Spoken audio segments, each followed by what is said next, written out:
Malaysia's former prime minister has been arrested in connection with a long-running corruption scandal. Najib Razak will be charged Wednesday. He has apologized to the Malaysian people for his weaknesses, but said that not all of the accusations are true.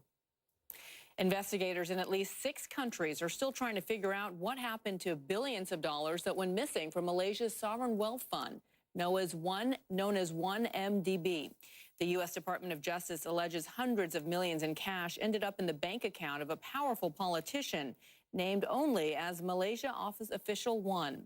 Others laundered money was spent on Picassos, Van Goghs, and Monets, a 300-foot luxury yacht, the production Wolf of Wall Street, a 22-carat pink diamond pendant and necklace for the wife of Malaysian Official 1.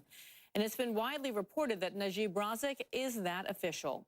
The current Prime Minister of Malaysia does not mince words about his predecessor.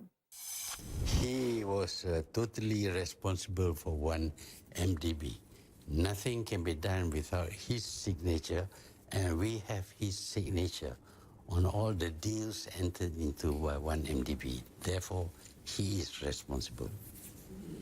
We have the checks, we have the letters signed by him, so he cannot say that I had nothing to do with it. And I am now joined by the Wall Street Journal's Ken Brown, who launched the paper's exhaustive coverage of the 1MDB scandal. Thank you so much for joining us. Thank you. What led up to this arrest?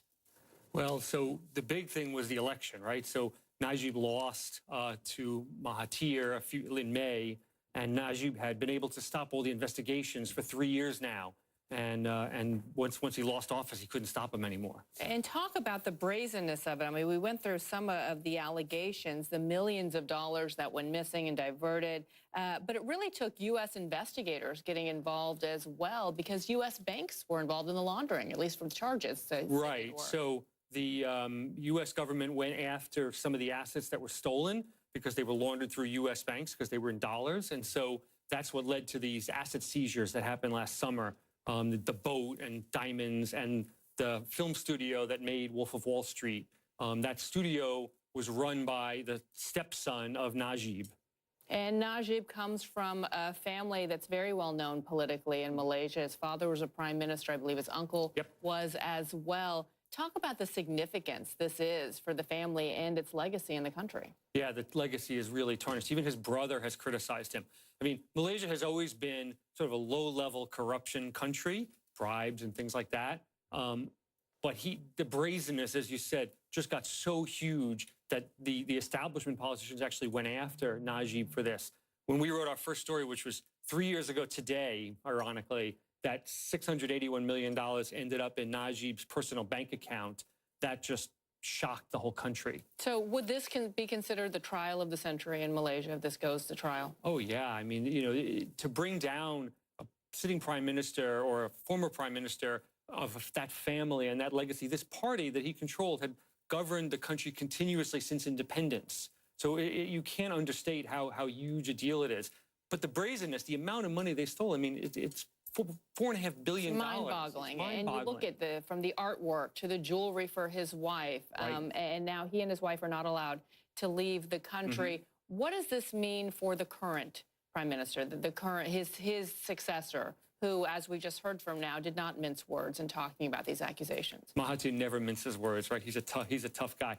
Well, I mean, they need to get this behind him. Mahathir campaigned on this corruption platform, anti-corruption platform. Mahathir was prime minister for years and years, and he picked Najib as a prime minister. He's a super powerful guy in Malaysia. He's 92 years old. He came back to fight this election out to get Najib out. So for him, this is very important politically. Also, it's going to help him now try to govern this country and get it sort of back on track. And what is the reaction amongst the Malaysian people to this news? Are they surprised or maybe not as much?